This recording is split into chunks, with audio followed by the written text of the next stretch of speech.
Good evening everyone, कैसे बेटा आप लोग। उम्मीद करता हूँ आप सब लोग बढ़िया होंगे।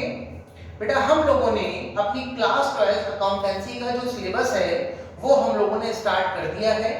और प्रीवियस वीडियो में मैंने आपको एक तो लेवल्स ऑफ बिजनेस बताए थे या फॉर्म्स ऑफ बिजनेस को हम कौन कौन सी फॉर्म्स में कर सकते हैं। उसके बाद हम लोगों ने बेटा 3 लेवल्स या 3 फॉर्म्स ऑफ बिजनेस मैंने आपको बताए थे। तीनों पर डिस्कशन मैं कर चुका हूं। जिन स्टूडेंट्स ने बेटा प्रीवियस वीडियो को नहीं देखा वो प्रीवियस वीडियो को देखने के बाद ही इस वीडियो को प्ले करें। बेटा प्रीवियस क्लास में हमने पार्टनरशिप के फंडामेंटल स्टार्ट किए थे। मैंने फंडामेंटल का मतलब आपको बताया भी था। बेसिक्स क्या है। तो सबसे पहले तो हमने जाना कि why we need to partnership की नीड क्यों होती है वो हम डिस्कस कर चुके हैं। सेकंड हमने जाना बेटा पार्टनरशिप का मीनिंग क्या है। तो एक लेमन लैंग्वेज में बात करें, सिंपल लैंग्वेज में बात करें तो एक से ज्यादा अगर पर्सन मिलेंगे और किसी बिजनेस को ऑपरेट करेंगे तो उसको हम बोलते हैं वो कौन से फॉर्म में बिजनेस कर रहे हैं बेटा, in the form of partnership. ठीक है बेटा। उसके बाद मैंने प्रीवियस क्लास में आपको एक डेफिनेशन भी बताई थी बेटा पार्टनरशिप की। और हमने यही कहा था जब भी आपसे पार्टनरशिप की डेफिनेशन पूछे तो आपको हमेशा according to Indian partnership act 1932 की डेफिनेशन ही बतानी है। और डेफिनेशन बहुत सिंपल थी। Partnership is the relationship between two और मोर पर्सन। यानी पार्टनरशिप इज नथिंग, पार्टनरशिप कुछ भी नहीं है, केवल दो या दो से ज्यादा लोगों के बीच का रिलेशन है। और उनका काम क्या है बेटा, जब दो पर्सन मिलेंगे तो उनका मोटिव होगा किसी बिजनेस को ऑपरेट करना। और बेटा बिजनेस का रिजल्ट क्या होता है, या तो प्रॉफिट या लॉस। लेकिन हमने मेनली कहा था कि लॉस हमारा कभी भी इंटेंशन नहीं होता, हमारा इंटेंशन प्रॉफिट अर्न करना ही होता है। तो पार्टनर्स जो भी लोग वर्कआउट कर रहे हैं उनकी पॉजिटिव थिंकिंग यही होती है कि बिजनेस का रिजल्ट प्रॉफिट होगा और उस प्रॉफिट को हम एग्रीड रेशो का मतलब यह है जिस दिन भी उन लोगों के बीच पार्टनरशिप हुई है कोई रेशो डिसाइड हुआ होगा क्या किस रेशो में हम प्रॉफिट को बांटेंगे। और एक छोटी सी डेफिनेशन एक बात बताई थी, लाइन छोटी सी, कि उस बिजनेस को या तो सारे ही मिलके ऑपरेट कर सकते हैं या कोई एक पर्सन भी ऑपरेट कर सकता है। लेकिन वो जो एक पर्सन होगा वो खुद के बिहाफ पे बिजनेस को नहीं करेगा, पूरी पार्टनरशिप फर्म को रिप्रेजेंट करेगा।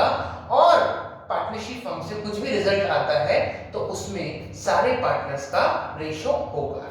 चलिए आइए अब आज का वीडियो स्टार्ट करते हैं। और आज के वीडियो में बेटा मैं आपको बताऊंगा नेक्स्ट स्टेप। और नेक्स्ट स्टेप हमने कहा था हम डिस्कस करेंगे बेटा फीचर्स या कैरेक्टरिस्टिक्स ऑफ पार्टनरशिप। मैं आपको बेटा एक चीज बता दूं, इन 12th क्लास आप ये मत सोचना कि केवल हमें प्रैक्टिकल जो एस्पेक्ट है वो हमारा स्ट्रांग होना चाहिए। बेटा एग्जाम में कहीं से भी क्वेश्चन आ जाता है तो आपको दोनों एस्पेक्ट क्लियर होने चाहिए, theoretical as well as practical aspect. तो ये स्टार्ट करते हैं अब जल्दी से पॉइंट नंबर 2। बेटा पहला पार्ट तो हमारी डेफिनेशन हो गई। अच्छा एक चीज और, मैंने क्लास को स्टार्ट करते वक्त हमने आपको क्लास स्टार्ट करते हुए बताया था कि आपको 2 रजिस्टर मेंटेन करने। एक में आपको केवल कॉन्सेप्ट मतलब नोट्स, जितने भी मैं आपको नोट्स दिखवा रहा हूं, जैसे पार्टनरशिप चैप्टर को हमने स्टार्ट किया fundamental of partnership. A point मैंने लिखवाया डेफिनेशन ऑफ पार्टनरशिप या meaning of partnership. B point हम डिस्कस करेंगे अभी कैरेक्टरिस्टिक्स या फीचर ऑफ पार्टनरशिप। तो सारे पॉइंट आपको एक कॉपी में नोट डाउन करने हैं और एक कॉपी जो हम मेंटेन करेंगे नोटबुक वो केवल क्वेश्चंस के लिए करेंगे। ठीक है बेटा, चलिए स्टार्ट करते हैं। तो सेकंड जो पॉइंट है वो है हमारा कैरेक्टरिस्टिक्स। बेटा कैरेक्टरिस्टिक्स या फीचर्स ऑफ पार्टनरशिप। फीचर्स या कैरेक्टरिस्टिक्स ऑफ पार्टनरशिप। जब भी आपसे एग्जाम में पूछे किसी भी चीज का फीचर और कैरेक्टरिस्टिक्स तो हमने बेटा प्रीवियस क्लास में बताया था कि यदि आपको डेफिनेशन याद है तो वहीं से हम फीचर और कैरेक्टरिस्टिक्स निकाल लेंगे। तो आइए सबसे पहले बेटा आप डिस्कस करते हैं पार्टनरशिप की कैरेक्टरिस्टिक्स क्या होती हैं। चलिए बेटा सबसे पहली जो कैरेक्टरिस्टिक्स है, यदि आपको पार्टनरशिप फॉर्म में बिजनेस करना है तो बेटा पार्टनरशिप फॉर्म के लिए मिनिमम कितने पर्सन होने चाहिए। तो ये तो मैं आपको प्रीवियस क्लास में बता चुका, मिनिमम कितने पर्सन होने चाहिए, 2 पर्सन।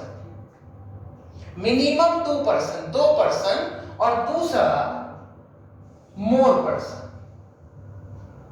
यानी पार्टनरशिप फॉर्म की जो सबसे पहली कैरेक्टरिस्टिक्स है मिनिमम 2% और मोर पर्सन, यानी किसी भी पार्टनरशिप फर्म में आपको बिजनेस करना है तो कम से कम बेटा फर्म में 2 पर्सन होने चाहिए और मोर पर्सन 2 से ज्यादा पर्सन हो सकते हैं। तो ये चीज डेफिनेशन में आया था बेटा। अब मैं बताता हूँ मैक्सिमम की लिमिटेशन क्या है। तो एक बात तो आपको समझ में आ गई कि पार्टनरशिप फॉर्म में बिजनेस करना है तो कम से कम बेटा 2 पर्सन होने चाहिए। 2 पर्सन तो आपको चाहिए ही चाहिए। यदि एक ही पर्सन है तो वो पार्टनरशिप फॉर्म में बिजनेस कर ही नहीं सकता, वो तो फिर सोल प्रोप्राइटरशिप हो गई। और मैक्सिमम की जो लिमिट है बेटा, हम यदि मैक्सिमम की बात करें तो इंडियन पार्टनरशिप एक्ट में ऐसा कोई लिमिटेशन का जिक्र नहीं है, लेकिन हमारा जो बेटा कंपनी एक्ट है, क्योंकि हमको जो तीसरी अकाउंटिंग करनी है वो कंपनीज की करनी है, तो बेटा कंपनीज एक्ट यदि हम 2013 की बात करें, क्योंकि बेटा कंपनी एक्ट पहले हमारा था 1956, लेकिन वो अमेंड हुआ 2013 में, तो उस एक्ट का नाम चेंज हो गया। अब कंपनी एक्ट 1956 नहीं बोलते, अब कंपनी एक्ट 2013 बोलते हैं। तो अकॉर्डिंग टू कंपनीज एक्ट 2013 बेटा पार्टनर्स की जो लिमिटेशन है, मैक्सिमम नंबर ऑफ पार्टनर की जो लिमिटेशन है वो है 100। यानी according to Indian companies act 2013 उसके अकॉर्डिंग मिनिमम तो 2 पर्सन होने चाहिए, लेकिन मैक्सिमम कितने हो सकते हैं बेटा? आपके मैक्सिमम नंबर ऑफ जो पार्टनर हैं वो 100 हो सकते हैं एक पार्टनरशिप फर्म के अंदर। लेकिन बेटा ध्यान रखना, जब भी कोई एक्ट बनता है फर्स्ट टाइम, जैसे भी आपने देखा होगा कि पहले अभी आजकल जीएसटी आ गया और आपने 11th क्लास में जीएसटी की एंट्रीज भी पढ़ी थी, गुड्स एंड सर्विस टैक्स। तो बेटा जिस ईयर को आपका एक्ट अप्लाई हुआ तो बहुत सारी उसमें कमियां रह जाती हैं, तो उसको बाद में रेक्टिफाई करते हैं। तो ऐसे क्या हुआ, मैक्सिमम नंबर ऑफ जो पार्टनर की लिमिटेशन है वो 100 है, लेकिन क्या हुआ बेटा नेक्स्ट ईयर अगले ही साल कंपनी एक्ट के कुछ मिसलीनियस रूल्स आए। कंपनी एक्ट के मिसलीनियस रूल आए 2014 में, और according to miscellaneous rule 2014 of company act, उसके अकॉर्डिंग बेटा पार्टनर्स की जो मैक्सिमम लिमिटेशन है वो अब कर दी गई है 50। तो पूरा आपको पता होना चाहिए पार्टनरशिप की बेटा पहली कैरेक्टरिस्टिक्स क्या है, मिनिमम पर्सन 2 चाहिए और मैक्सिमम कितने हो सकते हैं बेटा? तो मैंने बोल दिया कंपनी एक्ट 2013 के अकॉर्डिंग है 100, लेकिन अगले ही साल कंपनी एक्ट 2013 जो बना था उसके कुछ मिसलीनियस रूल्स आए इन 2014 और अब मैक्सिमम पार्टनर्स की जो लिमिट है बेटा वो 50 है। आइए अब बात करते हैं कैरेक्टरिस्टिक्स नंबर 2। आपने कहा पार्टनरशिप के लिए मिनिमम 2 पर्सन चाहिए, 2 पर्सन आ गए, ठीक है बेटा। अब मैंने आपको बताया भी था, मान लीजिए 2 पर्सन आए, उन्होंने कहा हम मिलके ये काम करेंगे, हम ऐसा कुछ करेंगे, फ्यूचर में प्रॉफिट होगा, हम इस रेशो में बांट लेंगे, तो इतनी कैपिटल लेके आएगा, मैं इतनी कैपिटल लेके आऊंगा। बेटा ये कुछ डिस्कशन होते हैं पार्टनर्स के बीच में, और जो पार्टनर्स के बीच में डिस्कशन होते हैं, पार्टनरशिप की कुछ कंडीशन डिसाइड होती है, तो बेटा उसके लिए चीज ध्यान रखना, पार्टनरशिप फॉर्म में जब भी पार्टनर्स आएंगे तो सेकंड इंपॉर्टेंट कैरेक्टरिस्टिक्स है कि उनके बीच होना चाहिए एग्रीमेंट। पार्टनरशिप में यदि आपको बिजनेस करना है, मान लीजिए 2 पर्सन आ गए, मिस्टर राम, मिस्टर श्याम, ये 2 पर्सन है राम और श्याम। इन्होंने कहा हम मिलके बिजनेस करेंगे, तो बेटा जब 2 लोग मिल गए तो बिजनेस कौन सी फॉर्म में होगा? पार्टनरशिप फॉर्म में, पार्टनरशिप की फॉर्म में होगा। लेकिन मैं कह रहा हूं मान लीजिए इन फ्यूचर इन दोनों के बीच में कुछ डिस्प्यूट क्रिएट हो गए, इनके बीच में फ्यूचर में लड़ाई हो गई, तो बाद में बहुत सारी प्रॉब्लम्स आती हैं कि भाई किसने कितनी कैपिटल लगाई थी, किसने कितनी कैपिटल नहीं लगाई थी। वो कहेगा मैंने इतना पैसा लगाया था, वो कहेगा मैंने इतना पैसा लगाया। एक पार्टनर कहेगा तू सोता था, मैं इतना काम करता था। तो एक पार्टनर कहता तो दिन भर सोता रहता है, मुझे सैलरी मिलनी चाहिए, तेरे को नहीं मिलनी चाहिए, तो बेटा बाद में बहुत सारी क्लैशिंग भी हो सकती है। तो उस क्लैशिंग से बचने के लिए, ऐसा नहीं कि होती है, बचने के लिए हम एक प्रोटेक्शन लेके चलते हैं। और वो प्रोटेक्शन क्या है कि जो दोनों पार्टनर्स हैं बेटा, जिस दिन वो पार्टनरशिप फॉर्म में बिजनेस स्टार्ट करेंगे तो इनके बीच में होना चाहिए बेटा agreement. Partnership exit through agreement. जब दोनों पार्टनर्स पार्टनरशिप फॉर्म में बिजनेस करेंगे तो इन दोनों के बीच में क्या होना चाहिए, एग्रीमेंट। हालांकि इंडियन पार्टनरशिप एक्ट में ऐसा कुछ भी नहीं लिखा हुआ कि पार्टनर्स के बीच में एग्रीमेंट होना कंपलसरी है, लेकिन मैंने बोला कि इन फ्यूचर यदि आप प्रोटेक्ट रहना चाहते हो तो पार्टनर्स के बीच में क्या होना चाहिए बेटा, एग्रीमेंट। और एग्रीमेंट बेटा दोनों तरीके से हो सकता है, विच आर एक्सप्रेसिबल ऑन, वो ओरल भी हो सकता है और वो रिटन भी हो सकता है, लेकिन ज्यादा बेटर बेटा रहता है, रिटन ज्यादा बेटर रहता है। बिकॉज वाई, क्योंकि इन फ्यूचर यदि कोई भी डिस्प्यूट क्रिएट होते हैं तो हम एज ए एविडेंस के तौर पे उसको हम कोर्ट में शो कर सकते हैं, कोर्ट में लेके जा सकते हैं। तो एग्रीमेंट क्या होना चाहिए बेटा, एग्रीमेंट होना चाहिए। ज्यादा प्रेफरेबल जो है वो रिटन है, बाकी ऐसा कोई जिक्र नहीं है, आप ओरल भी कर सकते हैं और रिटन भी कर सकते हैं। तो दो कैरेक्टरिस्टिक्स तो आपको समझ में आ गई। पार्टनरशिप के लिए मिनिमम 2 पर्सन चाहिए और दो पर्सन जब मिलके साथ में काम करेंगे उसको बोलते हैं इन फॉर्म ऑफ पार्टनरशिप। और पार्टनर्स के बीच में क्या होना चाहिए बेटा, एग्रीमेंट। अब तीसरी जो कैरेक्टरिस्टिक्स है वो भी हम यहीं से निकालेंगे। दो पार्टनर आ गए बेटा, पार्टनर के बीच में एग्रीमेंट भी हो गया। अब बेटा पार्टनरशिप हुई क्यों है, तो मैंने कहा था मिलके साथ में काम करेंगे और उस काम को हमने बोला बिजनेस। क्या ऑपरेट करेंगे बेटा, कोई भी बिजनेस। तो इसकी जो तीसरी जो कैरेक्टरिस्टिक्स है वो भी यहीं से निकल गई, लॉफुल बिजनेस। लॉफुल बिजनेस का मतलब ये है कि जो मिस्टर राम और श्याम है, इन्होंने कहा हम दो लोग मिल गए, यस मिल गए, आपका पार्टनरशिप में बिजनेस स्टार्ट हो गया, हो गया। आपने कहा एग्रीमेंट होना चाहिए, इन लोगों ने एग्रीमेंट भी कर लिया। लेकिन सबसे इंपॉर्टेंट चीज, अब ये जो बिजनेस करेंगे बेटा वो लॉफुल होना चाहिए। लॉफुल का मतलब होता है बेटा इनके बिजनेस में सारी जो एक्टिविटी होंगी वो लीगल एक्टिविटी होनी चाहिए, इलीगल कोई भी एक्टिविटी नहीं होनी चाहिए। मिस्टर राम और श्याम ने कहा कि हम शूज का बिजनेस करेंगे तो ये लीगल एक्टिविटी है, शू का बिजनेस हो गया, आपका क्लोथ का बिजनेस हो गया, आपका फर्नीचर का बिजनेस हो गया, ये लीगल एक्टिविटी है। लेकिन ये बोलेंगे कि नहीं हम तो स्मगलिंग करेंगे, तो बेटा स्मगलिंग जो है it is the part of illegal activity. और according to accountancy illegal activity को कभी भी बिजनेस में कंसीडर नहीं करेंगे।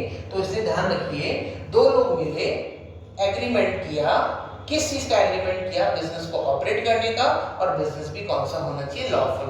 तो ऐसा नहीं बेटा हर चीज को रट रहे हो, हर एक चीज प्रैक्टिकल निकलते हुए आ रही है और डेफिनेशन से हम सब कुछ निकाल रहे हैं। आपने कहा पार्टनरशिप में दो लोग होने चाहिए, दो आ गए। आपने कहा एग्रीमेंट होना चाहिए, एग्रीमेंट कर लिया।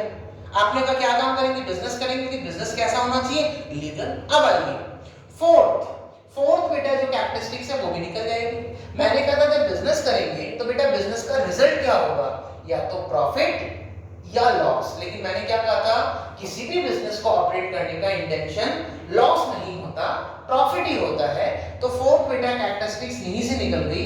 और फोर्थ है बेटा प्रॉफिट शेयरिंग रेशो। और profit sharing ratio is what, कि profit must be shared amongst partner in the agreed ratio, agreed ratio।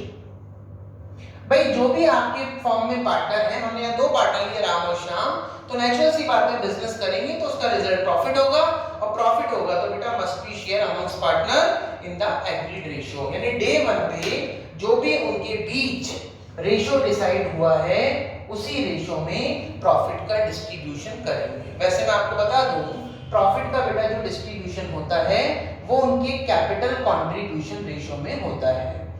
Capital contribution ratio. यदि आपको कोई भी रेशो गिवन नहीं है, if question is silent related to PSR, profit sharing ratio से related आपका question silent है, क्वेश्चन में नहीं दे रखा कि पार्टनर्स प्रॉफिट को किस रेशियो में डिवाइड करेंगे, तो ध्यान रखना, ऐसा नहीं करना बेटा कि आपको इक्वल बांट देना है कि 2 पार्टनर है या 3 पार्टनर है, प्रॉफिट को इक्वल बांट दो, नहीं। मान लीजिए मिस्टर राम ने कैपिटल लगाई बेटा 5 लाख और मिस्टर श्याम ने कैपिटल लगाई केवल 2 लाख, तो बेटा कितना डिवाइड है, एक जना 5 लाख रुपए लगा रहा है, एक जना केवल 2 लाख लगा रहा है, तो प्रॉफिट में बराबर हिस्सा कैसे मिलेगा। इसलिए ध्यान रखो प्रॉफिट शेयरिंग रेशियो, इसलिए एक वर्ड बोला in the agreed ratio. Agreed ratio is what, यदि क्वेश्चन में कोई भी रेशियो गिवन नहीं है तो जिस रेशियो में बेटा कैपिटल लगाई गई है, कैपिटल कंट्रीब्यूशन रेशियो, उस रेशियो में हम प्रॉफिट को डिवाइड कर देंगे। लेकिन इसी का बेटा एक इंपॉर्टेंट नोट डाल के एक पॉइंट आपको और लिखना है।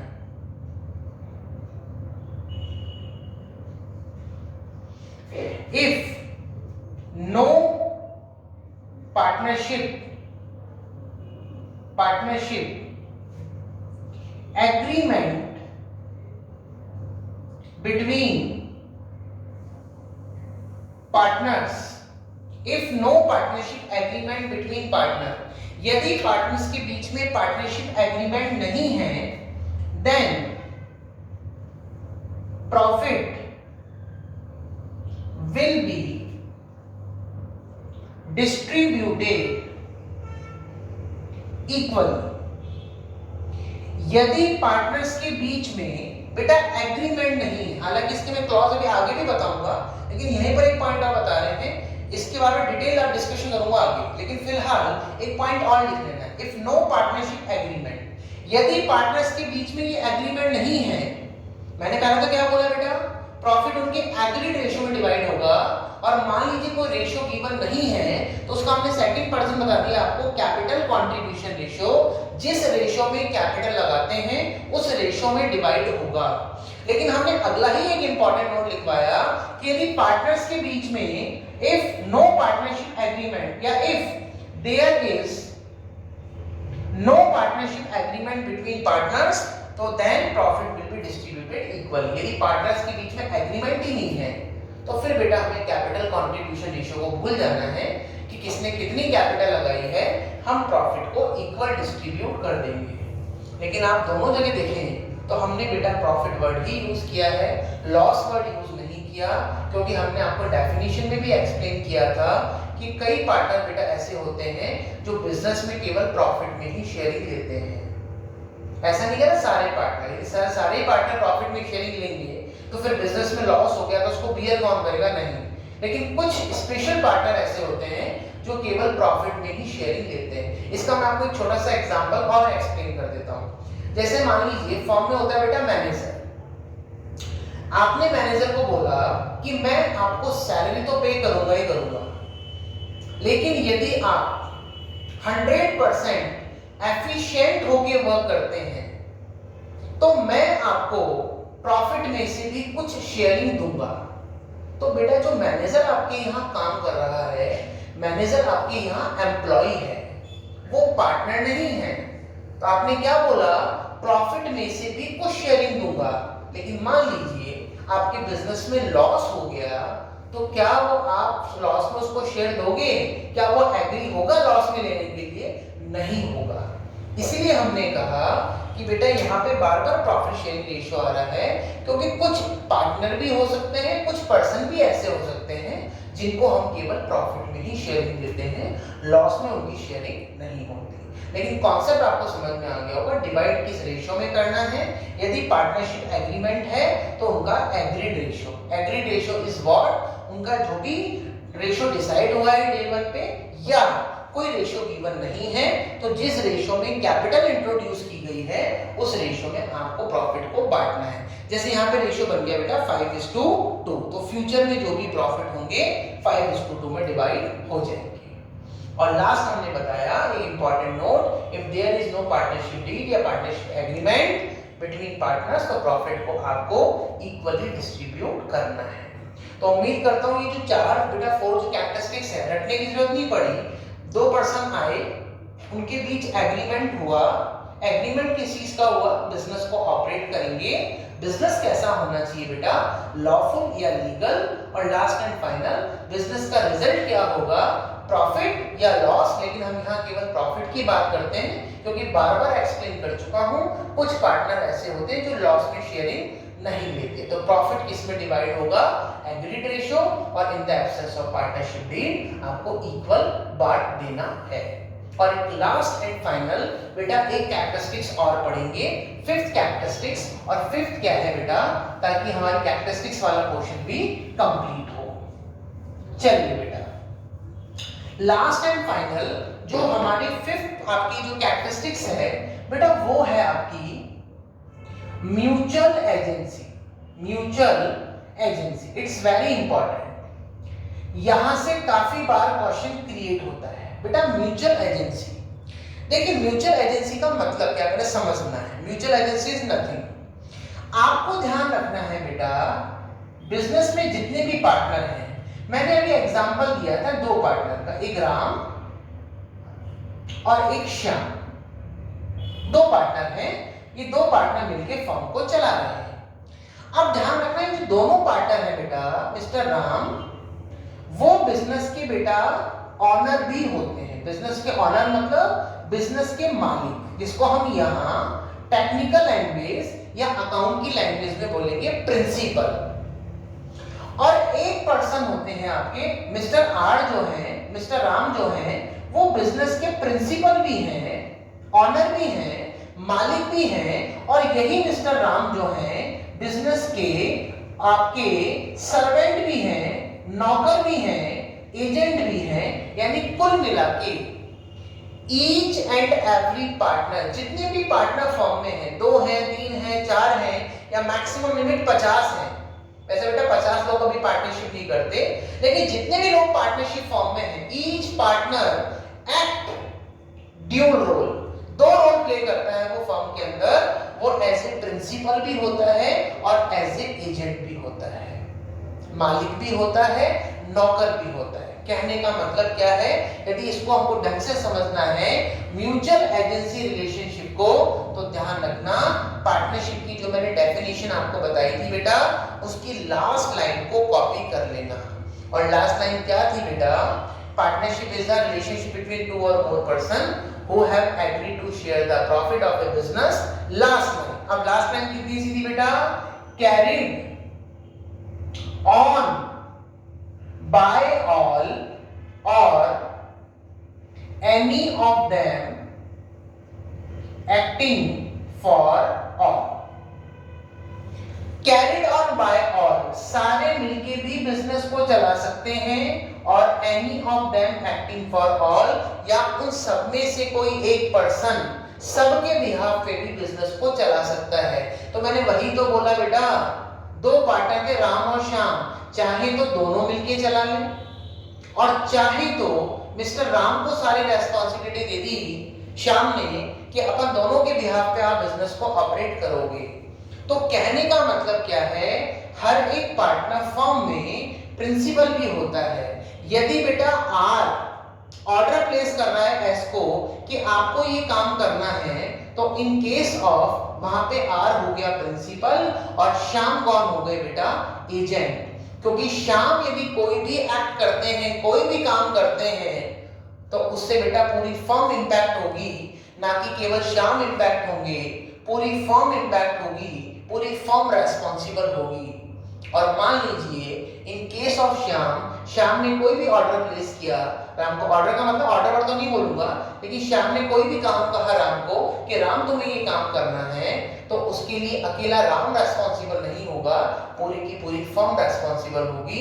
इसी को बोलते हैं बेटा म्यूचुअल एजेंसी रिलेशनशिप। कहने का मतलब हर एक फर्म में जितने भी पार्टनर काम कर रहे हैं, वो वहां के मालिक भी हैं, प्रिंसिपल भी हैं, और एजेंट नौकर भी हैं। जब काम करेंगे तो नौकर हैं, जब आप काम नहीं करोगे तो आप ऑनर हो, मालिक हो। लेकिन चाहे से आप नौकर बने, एजेंट बने, चाहे से प्रिंसिपल, कहने का मतलब है एजेंट बन के आप जब भी काम करोगे तो उसके लिए आप अकेले रेस्पॉन्सिबल नहीं होगे, पूरी फर्म रेस्पॉन्सिबल होगी। और ऐसे जब आप प्रिंसिपल बनते हैं और आप किसी को काम करने को बोलते हो तो बेटा उसके लिए भी, यदि वो कोई भी एक्ट करता है, कोई भी काम करता है, तो उसके लिए आप भी उतने ही रेस्पॉन्सिबल होंगे जितना वो पर्सन होगा। तो उम्मीद करता हूँ ये पांचों बेटा जो कैरेक्टरिस्टिक्स है वो आपको क्लियर हो गई।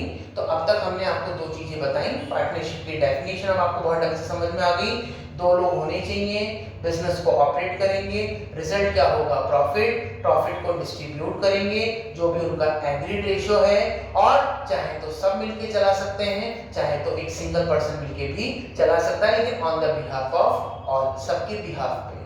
फिर हमने जो कैरेक्टरिस्टिक्स निकाली बहुत आसान थी, पहली मिनिमम 2 पर्सन, मैक्सिमम कितने हो सकते हैं 50। दूसरा हमने पढ़ा मिलके जो काम करेंगे बेटा उससे पहले क्या करेंगे, एग्रीमेंट। एग्रीमेंट रिटर्न भी हो सकता है, ओरल भी हो सकता है, लेकिन ज्यादा इंपॉर्टेंट है, ज्यादा फ्रूटफुल है रिटर्न, ताकि फ्यूचर में कोई भी डिस्प्यूट क्रिएट हो, एविडेंस हम कुल मिला के प्रेजेंट कर सकें। दो लोग मिल गए, एग्रीमेंट हो गया, अब क्या करेंगे बेटा मिलके, बिजनेस। लेकिन बिजनेस क्या होना चाहिए, लीगल। नेक्स्ट, बिजनेस का रिजल्ट क्या होगा, प्रॉफिट भी हो सकता है, लॉस भी, लेकिन हमारा मेन इंटेंशन प्रॉफिट कमाना है। और कुछ पार्टनर ऐसे होते हैं जो प्रॉफिट में ही शेयरिंग लेते हैं, तो मैंने फोर्थ जो कैरेक्टरिस्टिक्स बताई वो बताई थी profit sharing ratio. Last and final is what, mutual agency. Each partner act dual role in a firm. हर एक पार्टनर ड्यूल रोल प्ले करता है, डबल रोल। वहां पे वो प्रिंसिपल भी है, एजेंट भी है। जब काम करेगा तो एजेंट है, जब काम नहीं करेगा, काम दूसरे को देगा तो प्रिंसिपल है। चाहे से काम करे या नहीं करे, दोनों ही केस में वो भी रेस्पॉन्सिबल होगा। इसी को बोलते हैं बेटा म्यूचुअल एजेंसी रिलेशनशिप। उम्मीद करता हूँ डेफिनेशन और कैरेक्टरिस्टिक्स आपको बहुत ढंग से क्लियर हो गई। अगली क्लास में हम स्टार्ट करेंगे राइट्स ऑफ ए पार्टनर और मीनिंग ऑफ पार्टनरशिप डीड, और in the absence of partnership deed हम कौन कौन से प्रोविजन फॉलो करते हैं। और फिर उसके बाद नेक्स्ट वीडियो में हमारा प्रैक्टिकल पोर्शन स्टार्ट हो जाएगा। तो आज के लिए इतना ही बेटा, थैंक्स टू ऑल। ज्यादा से ज्यादा वीडियोस को बेटा आप लोग शेयर करें अपने फ्रेंड सर्कल के साथ, और इसके अलावा तो मैं क्या कहूँ, ज्यादा से ज्यादा आप लोग शेयर करें, क्योंकि हम आपको हर एक कॉन्सेप्ट को बेटा डिटेल पढ़ा रहे हैं। थ्योरेटिकल पार्ट में मैं एज वेल एज कवर करूंगा, सेम टू सेम प्रैक्टिकल, बहुत डिटेल चल रहे हैं, प्रॉपर नोट्स बनाते हुए चलें, और ज्यादा से ज्यादा अपने फ्रेंड सर्कल को वीडियोस को शेयर करें। आज के लिए इतना ही बेटा, थैंक्स टू ऑल, जय श्री श्याम टू ऑल।